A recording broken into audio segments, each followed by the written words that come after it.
Lionhearted conversations. Defensive or denial stance.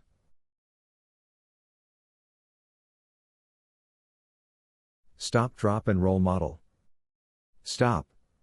Interrupt. Slow down. Pause the conversation as soon as possible following concerning comment. Drop into humility and awareness with curiosity towards one's thoughts, feelings, body senses, and those of the others. Reflect.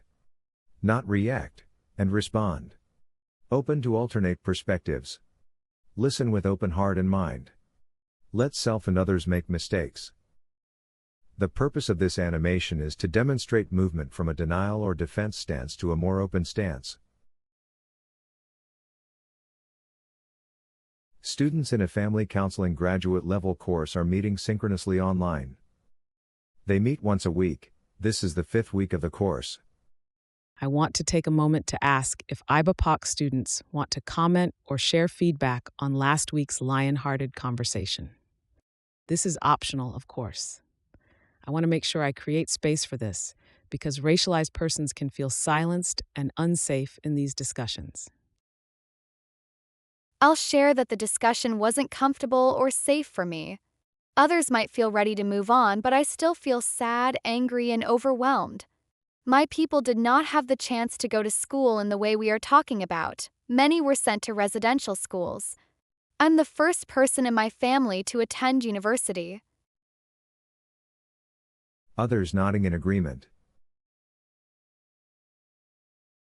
Thank you for your authenticity, Summer. Of course, it's not your job to teach us.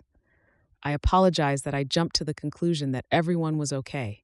It's very important to me that you feel safe among us. We want to create a space where we are able to have these challenging conversations. I encourage all of you to take time to decompress. Yes, it's awful that colonialism and residential schools happened, but it's all in the past. Summer, you're now attending university, and I see lots of opportunities for Indigenous people. So can we just move on with the course content? Robert thought. Why is this my problem? Summer thought. Not again. I shouldn't have said anything. What do you mean by colonialism and residential schools being in the past? My family and community are still dealing with intergenerational trauma and ongoing systems that were created to exclude us. Calling in statement. First, courageous. What are you talking about? You are here, aren't you? You have the same access to education as all of us in this room. Closed stance. I see tension building. In order for us to have an open conversation, I invite everybody to pause for a minute. Let's revisit the stop, drop, and roll model. Stop, take a few breaths. If you can, drop into humility and notice what's going on in your body. Consider how others might be feeling. And now roll. Let's do our best to reflect, not react. Be open to other perspectives, listen with openness, and let others and ourselves make mistakes. Would anyone like to share their thoughts or feelings? My heart is racing. I feel shocked that some people think we are over colonialism already. Maybe it's hard to notice the harm when we are privileged enough to not be directly affected by it. Second, courageous. Maybe we need to hear Robert out. I don't want anyone's thoughts to be cut off. Nola thought. My brother feels the same way. This is just going to escalate if we keep challenging Robert. Yeah, I feel attacked. I'm just sharing my thoughts. Isn't that what we're supposed to do? Why am I being treated like I'm the problem? Defensive stance. As a settler here, I will never be able to fully imagine summer, what it's like to live on your traditional lands, but be made to feel like an outsider. I know this puts me in a position of relative privilege. Courageous. We can't change the entire system, but taking time to learn about the impact of colonialism and residential schools is everyone's responsibility. I've read through the 94 Truth and Reconciliation calls to action, and I have committed to a few myself. Summer thought.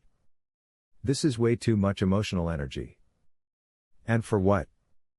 And I'd like to share a story from my own family history. I told you that my father's family was from Ghana. My mother's family immigrated from Sweden. As a child, I adored my grandfather on my dad's side, but he died when I was 7. When I was 12, I had to create a family tree for a school project. I asked my dad for pictures and stories.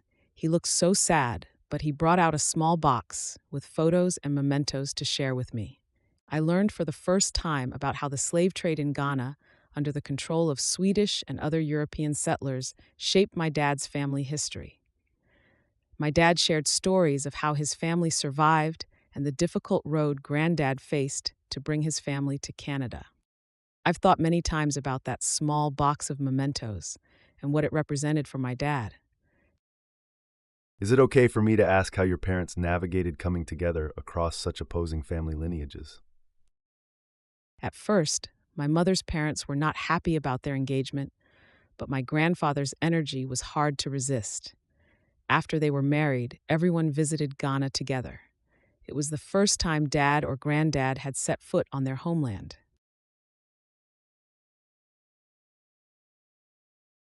Wow, that's amazing. It shows how divided people can move past their learned biases and move forward together.